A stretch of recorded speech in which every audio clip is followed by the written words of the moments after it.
بلوچستان میں دہشت گردی کا نشانہ بننے والوں میں سمناباد لاہور کے رہائشی جنید افتخار بھی شامل ہیں۔ جنید افتخار کی نماز جنازہ ادا کر دی گئی۔ جنید اپنی اہلیہ اور بیٹی کو کوئٹہ چھوڑ کر واپس آ رہا تھا کہ دہشت گردی کا نشانہ بن گیا۔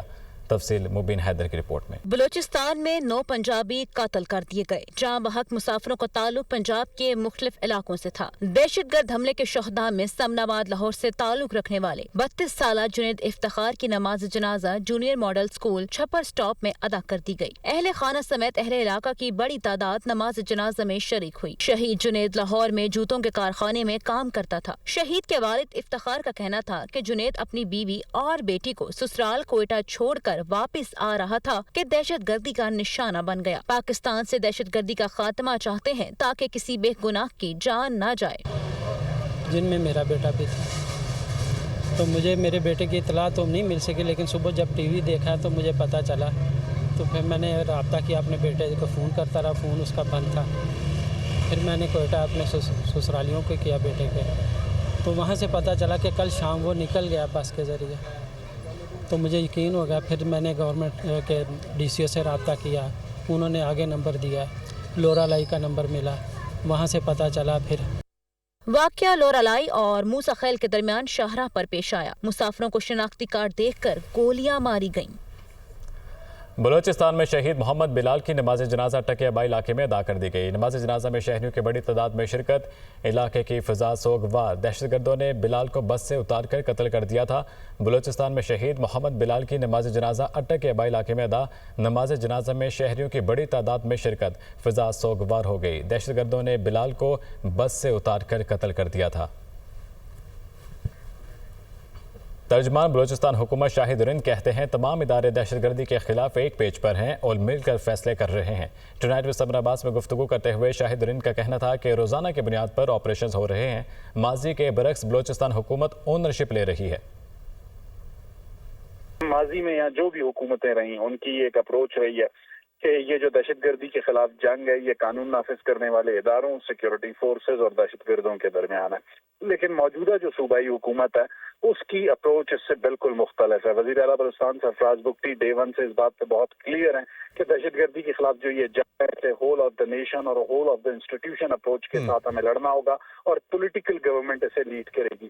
اس میں جو بھی فیصلے ہیں، چاہے وہ پولیٹیکل سائیڈ لے رہی ہے یا وہ عسکری سائیڈ لے رہی ہے، چاہے وہ کائنیٹک ڈیسیژنز ہوں یا نان کائنیٹک ڈیسیژنز ہوں، ان میں تمام جو اسٹیک ہولڈرز ہیں وہ ایک پیج پر ہیں۔ اس وقت جو صورتحال ہے اس صورتحال میں سب سے اہم چیز جو اس وقت ہمیں صوبائی حکومت کو کرنے کی ہے، جو ہم کر رہے ہیں پروونشل ایکشن پلان کے تحت، سب سے پہلے ہم بی ایریاز کی اے ایریاز کنورژن کر رہے ہیں، لیویز کو پولیس کے ماتحت لا رہے ہیں، اور اس کے ساتھ ساتھ کاؤنٹر ٹیررزم ڈپارٹمنٹ اس کی اسٹرینتھنگ پہ کام ہو رہا ہے۔ فیڈرل پی ایس ڈی پی نے اس بار اس کے لیے فنڈنگ الوکیٹ کی گئی ہے۔ ہم شکر گزار ہیں فیڈرل گورنمنٹ کے کہ انہوں نے بلوچستان حکومت کی درخواست پر ایک ہیوی اماؤنٹ فکس کیا ہے federal P S D P میں، فیڈرل جو بجٹ ہے اس میں، جس سے C T D counter terrorism department جو ہے اس کی اسٹرینتھنگ کی جائے گی۔ لکی مروت میں تھانے پر دہشت گردوں کا حملہ ناکام۔ ذرائع کے مطابق 10 سے 12 دہشت گردوں کے تھانے پر حملہ کیا۔ پولیس کے بھرپور جواب پر دہشت گرد بھاگ گئے۔ آئی جی خیبر پختونخوا ذوالفقار حمید کا تھانہ گمبیلا پر دہشت گردانہ حملہ ناکام بنانے اور دہشت گردوں کو پسپا کرنے پر لکی مروت پولیس کے جوانوں کو خراج تحسین۔ لکی مروت میں تھانے پر دہشت گردوں کا حملہ ناکام۔ 10 سے 12 دہشت گردوں نے تھانے پر حملہ کیا۔ پولیس کے بھرپور جواب پر دہشت گرد بھاگ گئے۔ آئی جی خیبر پختونخوا کا دہشت گردوں کو پسپا کرنے پر جوانوں کو خراج تحسین۔ امریکی تاریخ کے بدترین سیلاب کا سامنا کیا۔ ٹیکساس میں سیلاب خوفناک تھا، پہلے کبھی اتنی تباہی نہیں دیکھی، ایسا کہنا تھا امریکی صدر ڈونلڈ ٹرمپ کا۔ سیلاب میں بچوں کی ہلاکت افسوسناک ہے۔ کوسٹ گارڈز نے 169 بچوں کی جان بچائی، ابھی بھی بہت سے بچے لاپتہ ہیں، تلاش جاری ہے۔ امریکی صدر ڈونلڈ ٹرمپ کی دورہ ٹیکساس کے بعد میڈیا سے گفتگو، سیلاب متاثرہ علاقوں کا دورہ، تفصیلی بریفنگ دی گئی۔ امریکی صدر کی متاثرہ علاقوں کی بحالی میں مدد کی یقین دہانی۔ ٹیکساس میں سیلاب سے ہلاکتوں کی تعداد 120 ہو گئی اور 160 افراد تاحال لاپتہ ہیں۔ امریکی تاریخ کے بدترین سیلاب کا سامنا کیا۔ ٹیکساس میں سیلاب خوفناک تھا، پہلے کبھی اتنا تباہی نہیں دیکھی۔ سیلاب میں بچوں کی ہلاکت افسوسناک ہے، ابھی بھی بہت سے بچے لاپتہ ہیں جن کی تلاش جاری ہے۔ امریکی صدر کا سیلاب متاثرہ ٹیکساس کا دورہ، بریفنگ بھی دی گئی۔ امریکی صدر کی متاثرہ علاقوں کی بحالی میں مدد کی یقین دہانی۔ چیف جسٹس یحییٰ آفریدی کی سربراہی میں قومی عدالتی پالیسی ساز کمیٹی کا اجلاس اعلامیہ جاری کر دیا گیا۔ قومی عدالتی پالیسی ساز کمیٹی نے لاپتہ افراد کے معاملے پر گہری تشویش کا اظہار کیا۔ عدلیہ بنیادی حقوق کے معاملے پر کوئی سمجھوتہ نہیں کرے گی۔ لاپتہ افراد کے معاملے پر ادارہ جاتی رسپانس کے لیے اعلیٰ سطح کمیٹی قائم کی گئی۔ اعلامیہ کے مطابق لاپتہ افراد سے متعلق اعلیٰ سطح کمیٹی معاملے پر ایگزیکٹو کے تحفظات پر بھی غور کرے گی۔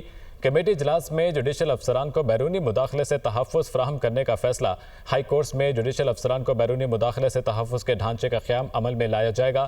جوڈیشل افسران کی بیرونی مداخلت کی شکایات کو مقررہ ٹائم فریم میں ایڈریس کیا۔ مالیاتی اور ٹیکس معاملات سے متعلق آئینی درخواستیں ہائی کورٹس میں ڈویژن بینچز کے ذریعے سنی جائیں گی۔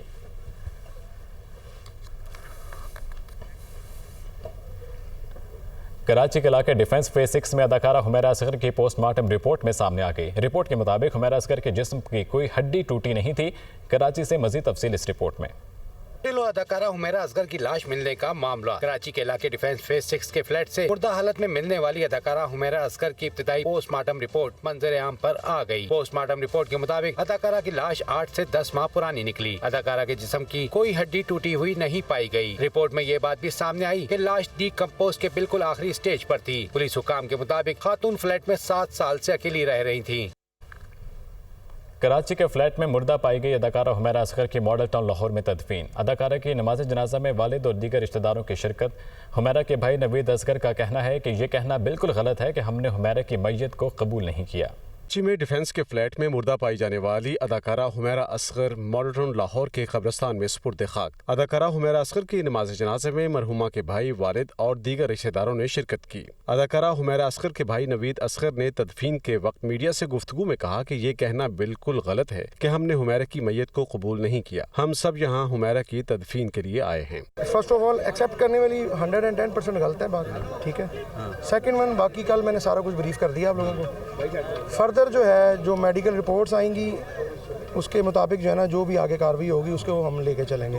اداکارہ حمیرہ اصغر کی میت کراچی سے بذریعہ ایمبولینس لاہور پہنچائی گئی، جس کے بعد تدفین کے انتظامات عمل میں آئے۔ سوات واقعے پر پروونشل انسپیکشن ٹیم کی انکوائری رپورٹ وزیراعلیٰ خیبر پختونخوا کو پیش کر دی گئی۔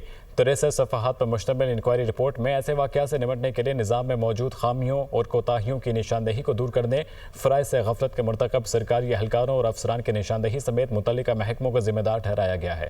پشاور سے شہزادہ فاہد کی رپورٹ۔ 27 جون کو دریائے سوات میں 17 افراد کے ڈوبنے کے حوالے سے صوبائی حکومت کی انکوائری رپورٹ سامنے آ گئی۔ وزیراعلیٰ خیبر پختونخوا نے انکوائری رپورٹ کی روشنی میں کوتاہی کے مرتکب افراد کے خلاف 60 دنوں میں تادیبی کارروائی کی منظوری دے دی۔ ان محکموں میں ضلع انتظامیہ، محکمہ آبپاشی، بلدیات اور ریسکیو 11-22 شامل ہیں۔ انکوائری رپورٹ میں متعلقہ محکمے اور ادارے 30 دنوں میں ان کوتاہیوں کو دور کرنے کے لیے نئے پروٹوکولز اور فریم ورک کے اجرا سمیت دیگر اقدامات اٹھائیں گے۔ کمیٹی رپورٹ کے مطابق سانحہ سوات میں پی ڈی ایم اے اور ضلع انتظامیہ نے جاری کردہ ایڈوائزری پر عمل درآمد نہیں کیا۔ فیلڈ میں محکمہ police, revenue, irrigation, rescue, tourism police اور دیگر محکموں کے درمیان کوارڈینیشن کا فقدان رہا۔ سیلاب کی بروقت اطلاع دینے والا ارلی وارننگ سسٹم غیر فعال رہا۔ سیاحوں کو خطرات سے آگاہ کرنے کے سلسلے میں ہوٹل مالکان کی جانب سے بھی غفلت کا مظاہرہ کیا گیا۔ ریسکیو کی طرف سے رسپانس میں تاخیر، تربیت یافتہ اہلکاروں اور درکار آلات کی عدم دستیابی بھی سامنے آئی۔ دفعہ 144 کے نفاذ پر صحیح معنوں میں عمل درآمد کا فقدان رہا۔